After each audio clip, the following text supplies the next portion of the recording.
Now, I want to talk about Gildarts and Fairytail. Now, in the first season of Fairytail, we saw a lot of stuff happening, and the characters all talk about who the strongest member of Fairytail is. Now, as of right now, we know that Gildarts is clearly the strongest character. I don't think anyone comes close to him. But why wasn't he mentioned in the first season? Because in the first season of Fairytail, there was a talk about Laxus or Mistagen being the strongest member of Fairytail.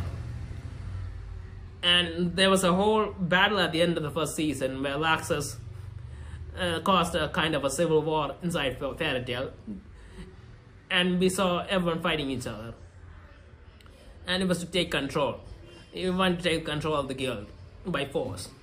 Now, if Gildarts was actually there, Gildarts was a part of the guild at that time, I don't think Laxus would ever try something like that, because because he wouldn't end up, I don't think he would have stood for it, and he would have beaten Laxus easily. So why wasn't Gildarts mentioned? Now, I'm starting to think that maybe the Gildarts character wasn't introduced in Fairytail till later. Now, I haven't read the comics, so I don't know. I'm just going off what I saw in the anime. But I think Gildarts must have been introduced later in Fairytail, because otherwise we would have heard about someone this powerful in the first season. And this guy is definitely more powerful than anyone else in Fairytail. I think he might be more powerful than Master Makarov in Fairytail the first season. Well, not the first season, the season that he came in. So that could explain everything. And maybe the fact that they brought him in was because, well, Mistagen's story was, Mistagen was going to go away and Laxus was banished. So technically you lost two of your really strong fighters, and you wanted someone really strong to replace him, and that's probably why you want to introduce Gildarts in the franchise.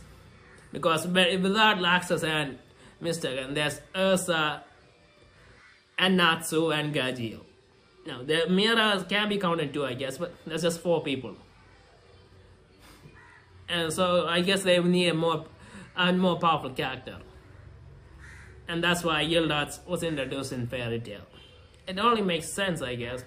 But I wish he was added earlier on so we could have changed the story a little bit. Now, there is another possibility. The fact that maybe they didn't know if Gildarts would ever actually come back. Because, as we know, Gildarts went on the 100-year quest, which Natsu and his friends are currently on. And that quest, everyone thought, took 100 years to accomplish. But we see in the new Fairytail anime that it's not actually that. It's just that no one's managed to complete it in 100 years. That's why it has that name. Or maybe they changed that as well. But if it was a 100-year quest, there was a possibility that they would never see Gildarts again. And maybe that's why they discounted him when talking about the strongest members of Fairytail. And that's a likely possibility. But anyway, I am curious about what the reasoning is for Gildarts to be mentioned earlier. So these are the 2 possibilities. Either they didn't know Gildarts was going to come back, or Gildarts was introduced later. But anyway, I'm glad Gildarts is there. He's an awesome character.